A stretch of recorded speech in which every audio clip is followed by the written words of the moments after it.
오늘 시편 127편 1절에서 5절 말씀 가지고 하나님의 활시위의 노인 가정이란 제목의 하나님 말씀을 함께 나누도록 하겠습니다. 여러분, 가정의 달 5월 어떻게 잘 보내고 계시나요? 가정에 문제 있으신가요? 네.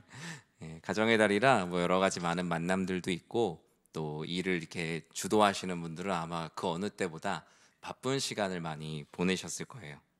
또 오늘도 이 자리도 또 가정을 기도로 세우기 위해 우리 금요기도의 자리에 나오신 우리 성도님들 다시 한번 주님의 이름으로 사랑하고 축복합니다. 우리 옆에 있는 분들과 인사할까요? 이번 한 주도 수고 많으셨습니다. 하나님께서 여러분의 그 수고가 하나도 헛된 수고가 되지 않도록 인도해 주시길 저도 기도하겠습니다. 여러분이 속한 가정은 어떻게 시작을 하셨습니까? 막상 생각해 보니까 어떻게 시작했는지 기억이 잘 나지 않고, 가정 원래 시작된 거 아닌가? 그 가정의 시작을 찾아보려고 하니까 언제가 시작인지 좀 헷갈릴 때가 있어요. 부모로서의 가정의 시작을 말하는 건지, 자녀로서의 가정의 시작을 말하는 건지, 시점에 따라서 가정이 언제 시작되었는지 우리는 다르게 봐야겠죠. 하나 확실한 것은 일단 우리는 모두 누군가의 딸 혹은 누군가의 아들로 태어났다는 사실입니다. 가족이 된다는 건 그런 면에서 내가 선택하는 것이라기보단 선택되어지는 것. 어떤 사람들은 그래서 가족을 운명이라고도 말하고 가족을 우연이라고도 말해요. 고레에다 히로카즈라는 감독을 전 되게 좋아하는데, 이 감독의 연출작인 어느 가족이란 영화가 있습니다. 칸 국제영화제에서 벌써 몇 년 전에 황금종려상 받은 작품인데, 이 감독은 가족이 어떻게 탄생되고 세워지는가, 가족이라는 게 그냥 꼭 혈연의 가족이어서만 가족인가, 아니면 이후에도 후천적으로 가족은 만들어지는가에 대한 가족에 대한 어떤 관찰자적 시점에서 이 영화를 잘 풀어냈어요. 그 중에 저는 감독의 인터뷰 중에 이 부분이 기억이 납니다. 마음대로 내 인생을 시작할 수 없는 가족은 어떻게 보면 굉장히 부조리한 현실이다. 이게 아마 가족의 모든 문제의 시작점이 아닐까 생각한다. 가족에서 문제가 생기는 원인 자체가 모두 다 이 가족이 되기를 선택하고 기뻐서 이 가족이 된 게 아닐 수도 있다는 사실이죠. 여러분, 자녀들에게 한번 물어보세요. 자녀들에게 이 가정을 자녀들이 선택한 거 아니잖아요. 어머니 아버지를 자녀들이 선택한 게 아니라고요. 예전에 한 코미디를 보다 보니까 그런 얘기를 하더라고요. 내가 이 가정을 선택했냐고 왜 부모님한테 막 얘기하는 장면이 있는데 정말 맞더라고요. 벌써 개봉한 지 20년 정도 된 국내 영화 중에 또 가족의 탄생이란 영화가 있는데, 그 영화는 또 정반대의 이야기를 합니다. 많은 사람들이 가족이란 선택이자 운명이라고 말하지만 가족은 후천적으로 계속 만들어지는 거라고요. 전혀 가족이 될 수 없었던 사람들이 가족이 되어가는 과정을 통해서 이 영화는 또 가족이란 후천적으로 만들어지는 공동체라고도 말합니다. 우리는 이 두 영화처럼 어느 가족이라는 이름으로 탄생된 공동체 안에서 살아가고 있습니다. 모두 가족은 어떻게 세워지는가에 대한 질문을 던지고 또 답을 열린 결말로 제시하는데요. 그렇다면 성경에서 말하는 가족은 무엇일까요? 어떻게 하면 이 성경에서는 가족이 가족답게, 가정이 가정답게 세워진다라고 말할까요? 오늘 본문 시편 127편이 그 답을 말하고 있습니다. 이 시편 127편은 암송하는 분들도 많으실 거고 솔로몬이 쓴 시로 잘 알려져 있습니다. 모든 사람이 수고하며 살지만 인생과 가정의 수고가 헛되지 않도록 하기 위한 비밀이 담겨 있는 거예요. 기본적으로 127편은 여러분이 읽으실 때 모두 다 열심히 성실하게 산다는 전제로 이 말씀을 읽는 겁니다. 그러니까 내가 게으르게 살면서 이 127편을 적용할 수는 없어요. 하나님 앞에, 이 세상 앞에 성실하게 살아가면서 일어나는 일을 말하고 있습니다. 결론은 무엇입니까? 결론은 인간의 모든 수고도 하나님의 수고가 없으면 헛되다. 인간의 그 어떤 수고도 하나님의 은혜와 인도하심이 없이는 구원에 이를 수 없으니 모든 것이 헛될 뿐만이 아니라 슬프고 슬프다라고 말합니다. 그러니 인간의 수고에 머무르지 말고 하나님의 수고에 기대라. 끊임없이 하나님의 은혜와 자비를 구해라. 그것이 바로 너의 인생과 너의 가정을 세우는 지름길이라고 이 127편은 말씀을 하고 있는데요. 127편 1절 말씀을 우리 같이 한번 읽어보겠습니다. 함께 읽겠습니다. 여호와께서 집을 세우지 아니하시면 세우는 자의 수고가 헛되며 여호와께서 성을 지키지 아니하시면 파수꾼의 깨어 있음이 헛되도다. 아멘. 이 1절을 통해 우리는 가정이 무엇으로 세워지는지를 볼 수 있는데요. 이 가정은 하나님의 수고와 하나님의 은혜로 우리의 가정이 세워짐을 꼭 기억하시기 바랍니다. 오늘도 수많은 분들이 자신의 인생을 세워가기 위해서 또 가족의 안전과 행복을 위해 새벽부터 일터로 나가는 이 서울의 새벽은 그렇게 시작이 됩니다. 극한 직업이라든가 다큐멘터리 3일 이런 거 보면 새벽 첫 차의 어떤 장면들을 이렇게 다큐멘터리로 보여주시는 장면들을 기억하실 거예요. 새벽뿐만 아니라 이 서울의 밤은 이 밤을 지나서 새벽까지 열심히 일하는 누군가가 이 서울이란 하나의 큰 기계의 톱니바퀴를 끊임없이 굴리고 있기에 우리는 오늘도 잠을 이룰 수 있죠. 얼마 전에 저도 군부대를 갔다 왔지만 그 군부대에 있는 군 장병들이 밤새도록 이 나라를 지켜주고 있기 때문에 우리는 또 평안한 잠을 잘 수 있습니다. 모두 다 사람들은 무언가를 세우기 위해서 또 세운 것을 유지하기 위해서 또 가지고 있는 또 사랑하는 사람들을 지키기 위해서 부단히 수고에 수고를 더하며 살지요. 아마 우리 사랑하는 성도님들도 오늘 하루 눈을 뜨고 지금까지 나 자신을 위한 수고뿐만 아니라 내가 사랑하는 사람들, 내가 사랑하는 공동체를 위해 오늘도 열심히 수고하셨을 거예요. 식사하시고 설거지도 하셨을 거고 맛있는 밥을 준비하시기도 하셨을 거고 만원 버스와 지하철에 막 낑기듯이 이 시간에 맞춰서 오느라고 막 김밥만 한 줄 먹고 오신 분들도 아마 계실 겁니다. 특히 오늘 본문은 가족에 집중해서 말하라고 하는데요. 가족은 하나님의 수고와 은혜로 세워지는데 1절은 두 가지 가정을 하고 있어요. 첫 번째 가정은 여호와께서 집을 세우지 않으시면, 두 번째 가정은 여호와께서 성을 지켜주시지 않으시면. 이 두 가지 가정에는 또 하나의 전제가 있어요. 그 전제는 내가 열심히 수고했다는 전제예요. 인간의 성실과 근면을 이미 전제로 하고 있어요. 즉 이 말씀은 오늘 열심히 성실히 수고하였어도 여호와께서 집을 세우지 아니하시면, 오늘 열심히 최선을 다해 나름 살아냈지만 여호와 하나님께서 성에 지켜주시지 않으시면 모든 것이 어떻다고요? 헛되다. 저는 신앙적으로 되게 부족할 때 이 말씀들이 되게 저주처럼 느껴졌어요. 인간의 수고를 어떻게 이렇게 폄하하는 말씀인가? 생각이 되게 짧았었죠. 그래서 우리나라 많은 사람들 중에 신앙생활하기 어려운 분들이 어떤 분들이라고 해요? 40, 50대 자수성가한 남자분들이 교회에 가서 복음을 듣고 변화되기가 참 어렵대요. 열심히 내가 수고해서 아침부터 새벽부터 밤늦게까지 일해서 내 가정을 먹여 살리고 있는데 그게 하나님의 은혜입니다. 다 하나님께서 은혜를 주셔서 복을 주셔서 그런 겁니다. 라면 좋기도 하지만 나름대로 내가 새벽부터 나가서 이렇게 수고하고 있는데 왜 내 수고는 하나님이 하나도 알아주시지 않는 걸까? 라는 생각을 참 많이 한다고 합니다. 그러나 그것은 결코 인간의 수고를 폄하하는 것이 아닙니다. 다만 인간의 수고를 하나님처럼 여기는 수고 자체에 대한 우상 숭배를 경계하고 있는 것이죠. 세상 사람들은 가족을 세우기 위한 조건에 오늘 말씀처럼 여호와께서 집을 세우시는 것, 여호와께서 성을 지켜주시는 것이 인생의 무언가를 세우는 기준이 되진 않아요. 조사 결과를 보니까 무엇이 가정을 세우는가? 1위가 뭐겠어요? 1위? 사랑? 네, 낭만적이시군요. 네, 1위는 경제적 안정이었어요. 경제적 안정이 가정을 세운다. 수입, 직업, 주거 문제, 재정 계획 등이 결국 가정을 세우는 것 아니겠냐고 그렇게 많은 사람들이 이야기를 하더라고요. 이제는 가정을 꾸리기 전에 돈이 있어야만 가정을 꾸릴 수 있다. 사실 결혼이 늦어지는 여러 가지 많은 이유들이 있지만 그 중에 또 하나의 이유기도 해요. 2위는 사랑과 신뢰로 가정은 세워진다라고 말합니다. 경제적 안정보다 사람들은 이것을 점점 더 뒤로 두고 있어요.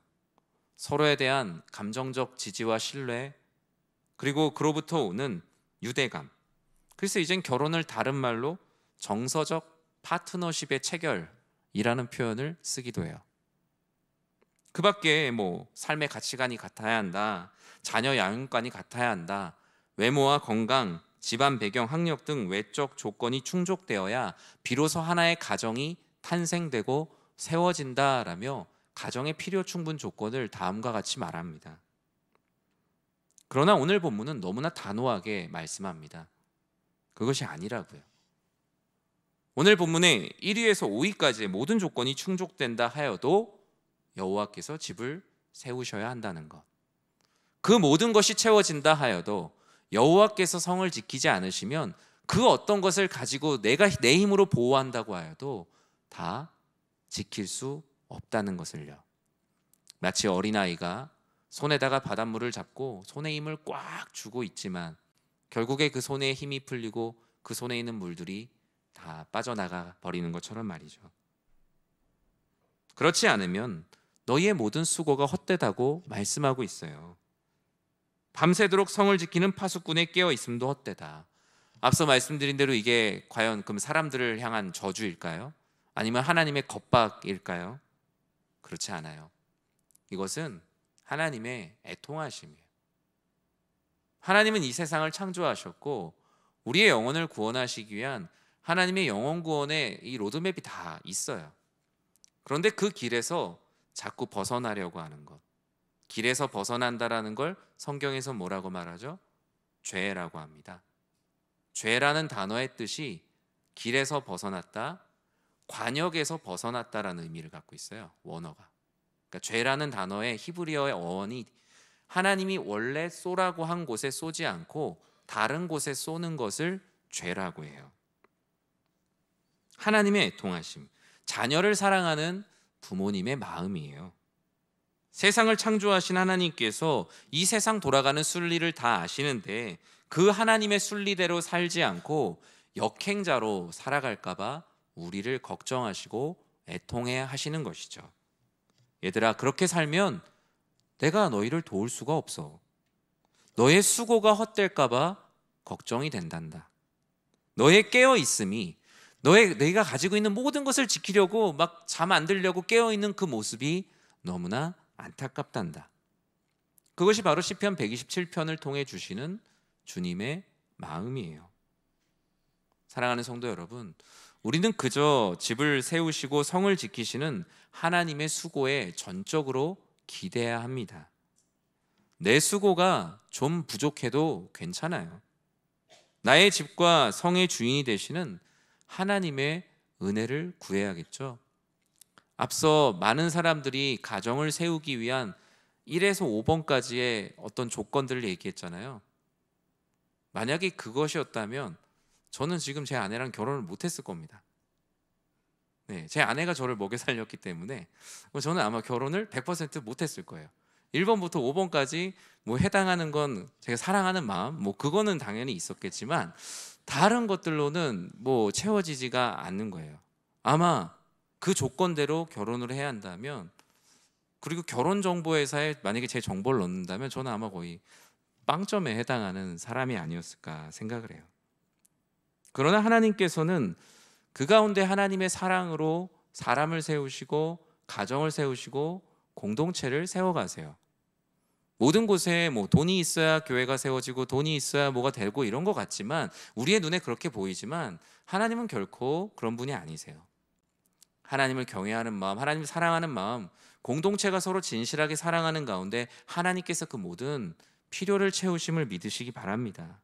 그것은 그냥 교과서에 있는 교과서적 답변이 아니라 하나님께서 우리에게 말씀하신 진리의 말씀이요, 그 어떤 것과도 비교할 수 없는 변하지 않는 하나님의 말씀이에요. 우리가 수고를 하면 얼마나 대단히 수고를 하겠으며, 우리가 능력이 있으면 창조주 하나님의 능력에 뭐 얼마나 비견할 수 있겠어요. 이 세상에서 많은 사람들이 등급을 나누고 이 세상에 많은 사람들이 부한 자와 가난한 자, 능력이 있는 자, 없는 자 뭐 나누긴 나누는데 50보 100보라고도 말하기에 부끄럽지 않을까요? 하나님은 너희의 수고대로 살아가기보다 하나님의 수고에 기대어 은혜를 구하는 것이 너희의 집을 세우는 것이고 너희의 성을 지키시는 것이라고 분명히 127편 1절에서 말씀하고 있습니다. 오늘 말씀을 통해 지금 여러분들의 가정을 한번 떠올려 보시기 바랍니다. 지금 우리의 가정은 무엇으로 세워지고 있는가? 우리의 가정을 내가 무엇으로 지키려고 하고 있는가? 행여나 나의 그 수고와 능력으로 내 가정을 지키려고 아등바등 살고 있지는 않습니까? 하나님은 결코 그 수고를 폄하하시려는 게 아니에요. 다만 그 수고를 하나님처럼 신앙하지 말라고 말씀합니다. 그 수고를 신앙하게 되면요, 우리는 수고의 배신감을 반드시 느끼게 됩니다. 이 세상이 100원 넣으면 100원 나오는 세상인가요? 성경에 예전에 보면 많은 분들이 전도서에 있는 말씀처럼 수고한 대로 먹게 될 거다 이러면 와, 이건 저주 아니야? 수고한 것보다 더 먹어야지. 근데 경기가 어려우면요, 수고한 대로만 먹을 수 있다면, 우리가 수고한 대로 뿌린 대로만 먹을 수 있다면 이라는 생각을 하게 돼요. 내 수고가 좀 부족하더라도 하나님 아버지께서 모든 것들을 채우실 것을 믿어야 해요. 우리의 가정이 지금 한 제단을 섬기며 우리의 가정이 세워지고 있는가? 우리의 가정이 하나님께 온전한 예물을 감사로 드리는 우리 가정에 드림이 있는가? 우리 가정이 그 어떤 소식보다 진리 안에서 서로 행하고 진리 안에서 성장하는 소식들을 가장 기쁘게 서로 전하고 소통하고 있는가? 아니면 이 세상 하나님을 모르는 사람들과 똑같이 무언가 그냥 높이 쌓아가라고 해서 막 쌓아가고는 있는데 무언가 그냥 불안한, 무언가 하나님께서 하라고 있는 숙제가 있긴 있는 걸 아는데 그냥 사람들이 쌓아가는 것처럼 그냥 막 높이 쌓아가고 있진 않은지. 여러분, 그때마다 오늘 말씀처럼 여러분의 수고에 기대지 마시고 하나님의 수고와 은혜를 여러분의 가정에 날마다 기도로 구하시기 바랍니다. 우리 아이들의 수고에 우리 아이들의 인생을 맡기는 것만큼 불확실한 게 없어요. 우리 아이들이 수고를 하면 뭐 얼마나 대단히 수고를 하겠으며 얼마나 대단히 능력이 있겠어요. 뭐 그래봐야 학교에서 뭐 1등 하는 거 뭐 그 정도 아니겠어요? 그런데 그 학교에서 1등 하는 걸로 이 세상을 잘 살아갈 수 있나요? 그렇지 않아요. 세상은 만만하지가 않아요. 공부를 잘해도 외롭기도 하고요, 많은 사람들로부터 인정을 받아도 슬플 일이 있어요. 무언가를 너무나 잘했는데도 억울한 누명을 쓰기도 하고 우리가 생각하지도 못하는 수많은 일들이 많아요. 그런데 아이들에게 너희의 수고만큼, 너희의 능력만큼 살아가라고 한다는 건 너무나 무책임한 우리 부모의 마음이죠. 우리는 철저하게 하나님의 수고와 은혜를 구하는 겸손한 하나님의 자녀들을 키워내야 돼요. 그것이 바로 이 세상 가운데 우리의 자녀들이, 그리고 나 자신이 살 수 있는 유일한 길입니다. 직장에서도 마찬가지죠. 직장 생활을 하시는 분들, 사업체를 직접 운영하시는 성도님들도 계시죠. 과연 내 수고와 내 능력으로 내 사업체를 운영한다면 우리는 내일 일을 알 수 있을까요? 이 세계 각곳에서 일어나는 전쟁과 갑자기 일어나는 전염병들과 수많은 경기 불황을 우리가 예측할 수 있을까요? 예측한다고 우리가 반응할 수 있을까요? 우리가 할 수 있는 것은 지극히 적습니다. 우리는 하나님의 수고와 은혜를 구하는 것이 우리 인생의 최선의 전략이에요. 최후의 전략이 아니라 최선의, 최고의 전략임을 우리는 절대로 잊지 말아야 할 것입니다. 오늘 본문에 가정은 무엇으로 세워지는가 그 두 번째로 우리는 하나님께 맡기는 연습을 부단히 할 때만이 우리의 가정이 세워짐을 꼭 기억하시기 바랍니다. 가정은 하나님께 맡기는 부단한 믿음의 연습으로 세워지며 경건에 이르는 습관을 통해서 우리의 가정은 세워져요. 가정뿐만 아니라 나 자신의 믿음, 내 인생도 바로 그렇게 세워집니다. 우리의 수고가 아무런 의미가 없으니 기도만 하라는 얘기가 결코 아니에요. 데살로니가 교회 교인들은 주의 재림의 때가 온다고 하니까 아무것도 안 하고 당시 이제 사람들끼리 모여서 기도만 했죠. 바울은 그것을 경계했어요. 주의 재림의 때까지 너희의 일터에서 최선을 다해서 수고하라고. 그러면서 하나님의 재림의 때를 기다리는 것이 바로 참된 신자의 삶이라고 말하는 게 데살로니가 전서와 후서의 말씀의 내용이에요.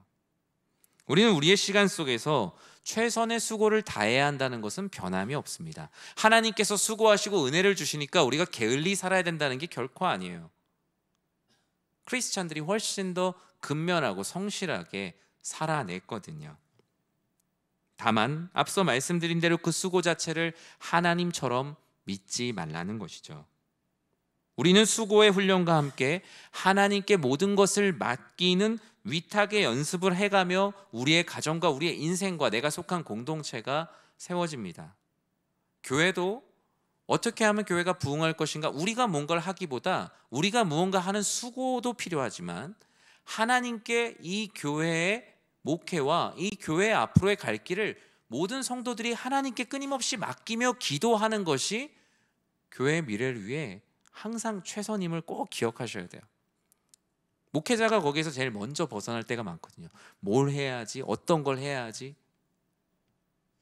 무언가를 해야 하는 수고도 중요하지만 하나님께 어떻게 이 공동체를 끊임없이 맡기고 기도할 것인가, 그 안에 엄청난 비밀과 답이 있어요. 2절은 말씀해요. 너희가 일찍이 일어나고 늦게 누우며 수고의 떡을 먹음이 헛되도다. 여러분, 이 말씀만 들으면 무슨 저주 같잖아요. 아무리 해봐야 소용없다는 말씀처럼 들릴 수 있잖아요. 근데 이 말씀은 우리가 인생에서 만나는 어떤 상태를 지금 말하고 있어요. 여러분, 그런 날 있으시죠? 새벽부터 열심히 준비해서 일했어요. 하루 종일 정말 내가 누구인지도 모를 정도로 발바닥에 땀이 나도록 최선을 다해서 열심히 살았어요. 그런데 결과가 안 좋아요. 늦은 밤 잠자리에 누우면 정말 그 이불이 나를 확 빨아당기듯 피곤함이 정말 가득한 상태로 침대에 누워보셨던 기억들이 있으실 거예요. 나는 오늘 최선을 다했는데 왜 이렇게 결과가 좋지 않을까? 때로는 좋은 결과를 얻었음에도 불구하고 무언가 이유를 알 수 없는 공허함이 찾아올 때가 있어요. 잠이 오지 않아요. 수고하고 애를 쓰는데 마음은 여전히 불안하고 평안하지가 않아요.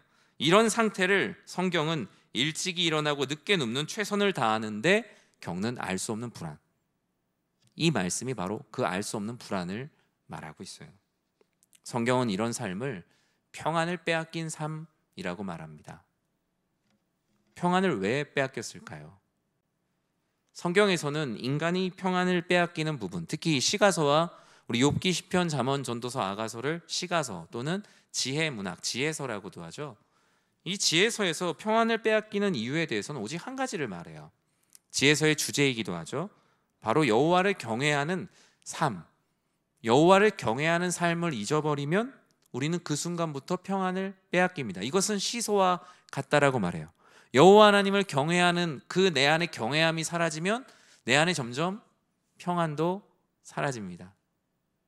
그러나 내 안에 하나님을 경외하는 그 마음이 있으면 내 안에 불현듯 찾아오는 두려움들은, 경외함이 가득하면 두려움은 사라지게 돼요. 여호와를 경외하는 삶을 오늘 말씀으로 풀어 말한다면 나의 인생, 나의 가족, 나의 공동체를 세우시고 지키시는 분이 하나님이심을 기억하는 삶이에요.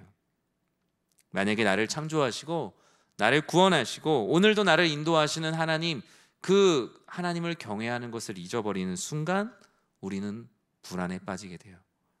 알 수 없는 걱정과 염려가 우리의 침상을 덮칩니다. 경외를 망각할수록 불안은 커지는 구조로 이 세상은 지어져 있어요. 평안을 빼앗긴 가정은 가족 구성원들이 각각 나가서 열심히 사는데 막상 모여서 얘기를 하면 무언가 공허합니다. 각자의 일터에서 모든 일들이 잘 되고 있는 것 같은데 하루를 마치고 돌아오면 하나님의 일하심에 대한 이야기를 나눌 것이 없을 때가 있어요. 인간 본연의 공허함과 분주함으로 인한 단절을 이어주실 수 있는 분은 오직 하나님 한 분뿐이신데 그 하나님을 의지하고자 하는, 하나님을 경외하고자 하는 마음이 가족 구성원들 한 사람 한 사람 사이에 헐거워지면 모였는데도 공허한 것이죠. 하나님께 모든 문제를 맡길 때만이 우리는 이런 우리 가정의 빼앗긴 평안을 다시 되찾아올 수 있어요. 그 빼앗긴 평안을 찾아와 내 안에 평안이 비로소 가득한 상태를 본문이 뭐라고 말합니까? 우리 성도님들이 좋아하는 말씀, 사랑하는 자들에게 뭘 준다고요? 잠을 준다고요. 이 말은 뭐 우리 성도님 다 잘 아시겠죠. 잠자는 사람에게 면죄부로 주는 말씀이 결코 아니죠. 여기서 얘기하는 이 잠이란 단어는 히브리어로도 진짜 잠이란 단어가 맞아요. 비유적인 표현이 아니에요. 진짜 잠인데 하나님께 맡기는 자만이 인간 본연의 평안한 잠을 잔다는 것이죠. 하나님께 맡기지 않으면 우리는 아무리 좋은 침대에서 많은 시간을 잠을 잤다고 하여도 정말 우리의 영혼이 깊은 수면의 질이 높은 잠을 잤다라고는 할 수 없는 거예요. 하나님께 맡기는 자만이 평안한 잠을 잔다. 물론 반대는 똑같이 적용되지 않습니다. 평안한 잠을 자는 사람이 하나님께 맡기는 사람이다, 잘 자는 사람이 하나님께 맡기는 사람이다, 이건 아니지만 하나님께 맡기는 자에게 하나님께서 평안한 잠을 주신다는 것을 우리는 오늘 말씀을 통해 기억해야겠죠. 그럼 하나님께 맡기는 연습을 계속해야 우리의 가정이 세워진다고 하는데, 여러분 가장 맡기기 어려운 게 뭐예요?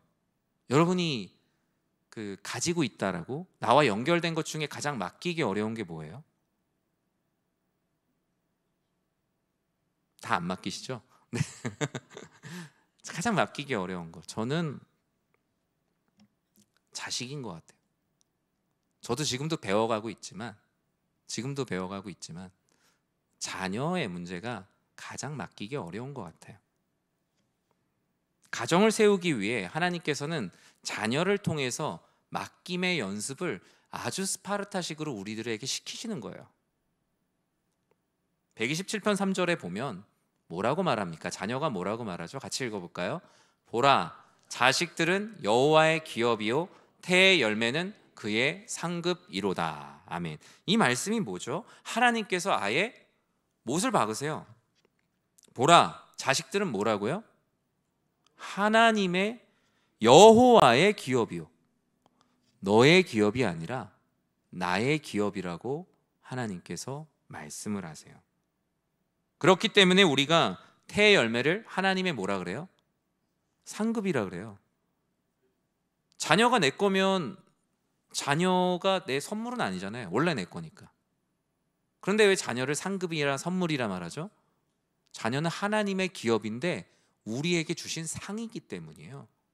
우리는 그것을 상으로 받아서 위탁모로서 하나님 안에서 형제 자매된 한 지체를 부모 자녀와의 관계로서 키우고 돌보는 거예요. 가정이 정말 세워지려면 자식을 나의 소유에서 하나님의 기업이라는 내 생각으로 완전히 전환을 해야 합니다. 하나님께 맡기는 삶, 가장 되지 않는 그 존재를 하나님께 철저하게 올려드리는 삶이 필요합니다. 우리는 그저 하나님께서 나에게 맡기신 시간 속에서 위탁받은 부모로서 위탁하신 분의 교육관과 가치관에 따라 양육을 해야 할 권리와 의무를 가집니다. 그것이 바로 하나님께서 우리 부모와 자녀 사이에 주신 하나님의 양육의 방법이에요. 위탁하신 분의 뜻을 거슬러서 우리가 자식을 내 소유로 삼고 내 방식대로 키우고자 한다면 하나님께서는 그것을 결코 원치 않으십니다. 우리는 자녀를 소유물이 아닌 위탁물이자 위탁 인격체로 하나님의 기업으로 소중히 여겨야 돼요. 그래서 더 속이 터지는 겁니다. 왜냐? 내 거면 차라리 어디다 묶어놓고 때리든 뭐 할 텐데 내 것이 아니기 때문이에요. 하나님께서 똑같이 한 영혼을 위해 십자가에 못 박혀 죽으시고 이 자녀의 죄를 위해서 섬기시고 죽으시고 하신 모든 것이 이 자녀에게 동일하게 적용이 되는데 우리가 어찌 하나님께서 아끼시는 자를 아끼지 않을 수가 있겠습니까? 우리는 그저 선한 청지기 같이 소유를 주장하지 않으며 하나님의 교육관이 기록된 하나님의 말씀으로 양육하려고 최선을 다할 뿐이죠.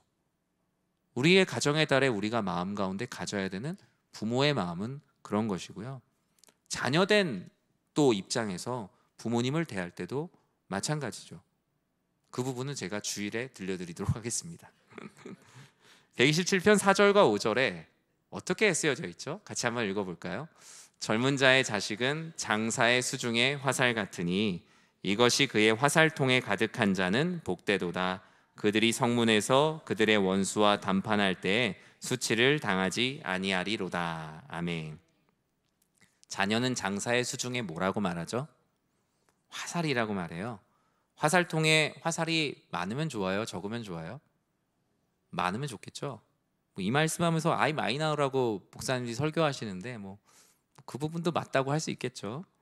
하나님의 기업으로서 하나님께 맡기는 훈련이 잘된 하나님 나라의 일꾼이 많아지니 당연히 좋겠죠. 제일 중요한 것, 이제 말씀을 맺으려고 하는데 제일 중요한 것은 무엇이냐? 이 장사의 수중에 있는 이 화살을 어떻게 사용할 것인가? 아까 죄가 뭐라 그랬죠? 제가